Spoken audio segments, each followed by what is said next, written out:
आणि एरवी मला घ्यावी लागली असती, आता भाऊ असल्यामुळे माझे पैसे वाचले, ते भावाच्या नावावर पावती फाडून टाकली. आता धनंजय, आम्ही लहानपणी जेव्हा भाऊबीज असायची तर सगळ्या त्यांच्या 3 बहिणी, आम्ही सगळ्या बाकी बहिणी, सगळ्यांना साड्या आणण्याचं काम धनंजयचं भाऊबीजीचं असायचं. आणि इतके छान म्हणजे एस्थेटिक सेन्स आहे धनुभाऊचा, खूप चांगलं चॉईस आहे आणि नेहमी ते खूप चांगल्या साड्या आणतात. सगळ्या घरातल्या आमच्या चुलत्या मालत्या सगळ्या एखाद्या सणावाराला, आम्ही लग्नाच्या बस्ता बांधायला सुद्धा आम्ही म्हणायचो धनुभाऊला घेऊन जा, त्याची टेस्ट चांगली आहे.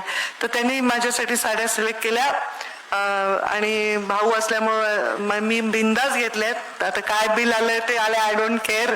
आता भावाला पण शोभणारं बिल आलं पाहिजे ना, भाऊ लहान नाहीये ना, छोटा मोठा माणूस थोडी आहे, त्याच्यावर शोभणारं बिल आलं. तो थोड्या अजून तुम्हाला 5-6 ऍड करायचे तर मी स्वतंत्र देते तुम्हाला की तुम्ही ऍड करा त्याच्यामध्ये.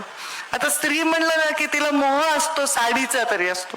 दागिने काही प्रत्येकाला पटकन घेता येत नाहीत. आता तर सोन्याचे भाव असे झालेत की मला नाही वाटत भविष्यात फार 1 ग्रॅम गोल्डवरच भागणारे दिसते.